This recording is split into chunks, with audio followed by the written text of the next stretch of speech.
Arkadaşlar müsaade. Değerli basın mensupları, hepinize teşekkür.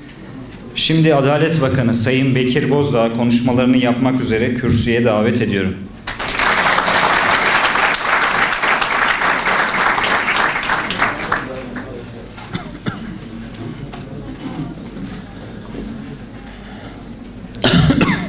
...16 hain ve kanlı darbe teşebbüsünden sonra Türkiye'de sistem tartışmalarına bir nokta koyma gündeme geldi. Bunun üzerinde özellikle durmamız lazım. Neden Sayın Bahçeli 15 Temmuz'dan sonra yeni sistemin yapılabileceğinin sinyallerini verdi? Çünkü 15 Temmuz bizim ülke ve millet olarak atlattığımız büyük bir badiredir, büyük bir tehlike ve tehdittir. Sadece darbe tehdidi tehlikesi değil, demin söyledi Mesut Bey, işgal tehlikesi ve tehdidi, iç savaş tehlikesi ve tehdidi, Türkiye'nin bölünme tehlikesi ve tehdidi, dinde reform yapılarak Kur'an ve sünnetin Fethullahçı terör örgütü eliyle tahrif edilmesi tehdidi ve ülkenin ekonomisinin çökmesi tehdidi, Sivas Kongresi'nde reddedilen mandanın bir terör örgütü eliyle yeniden Türkiye'ye getirilmesi tehdidi ve tehlikesi ve pek çok badireyi hep beraber atlattık. Türkiye'nin yeniden böyle badirelerle karşılaşmaması gerekir. Bakın 1950'de çok partili hayata geçtik.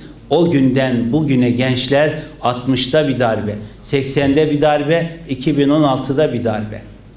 71'de bir muhtıra, 97'de bir muhtıra, 2007'de e-bildiri. Baktığınızda 67 yılda Türkiye 3 tane darbe, 3 tane muhtıra yaşamış. Ve sistem kriz üretiyor, arıza üretiyor, darbe üretiyor. Türkiye'nin sürekli kriz üreten, arıza üreten, darbe üreten, muhtıra üreten, 10 yılda bir milletin iradesine boyunduruk koyan bu düzeni, bu hükümet sistemini değiştirmesi şarttır. Bizim büyük bir Türkiye rüyamız varsa bu rüyayı 10 yılda bir kıyamet kopan bir Türkiye'de gerçekleştirme şansımız yoktur. Onun için darbelere, krizlere, kaoslara karşı etkin mekanizmaları olan ve bunları adeta imkansızlaştıran bir sistemi hep beraber hayata geçirmemiz lazım. Bugün 65. Cumhuriyet Hükümeti görev başında. Ve Cumhuriyet'in ilanından bu yana 94 yıl geçmiş. 17,5 ay hükümetlerin ortalama ömrü. 17,5 ayda hükümet değişiyor. Bir siyasi istikrar yok. Türkiye'nin yanı başı yangın yeri. Suriye'de 2011'den beri iç savaş var ve tam 6 yıldır Suriye'de 600 bin insan öldürüldü, şehit oldu. 15 milyon insan yerinden yurdundan edildi. Terör örgütleri orada bıtırak gibi çoğaldı. İslam dünyasının, Müslümanların hayatını tehdit ve tehlikeye attığı gibi İslam düşmanlığının bütün dünyada zirve yapmasını sağladı.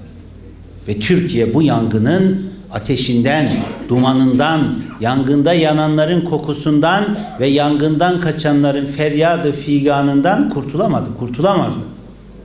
Irak 2003'ten beri iç savaşta, 14 yıldır Irak'ta kardeş kardeşi öldürüyor, yüz binlerce Iraklı hayatını kaybetti.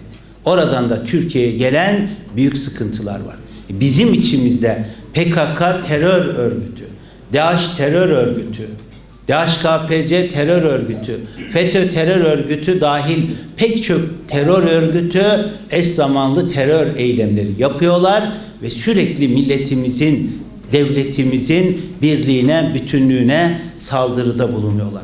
Dünyada eş zamanlı 10 civarında terör örgütüyle mücadele eden yegane ülke Türkiye'dir.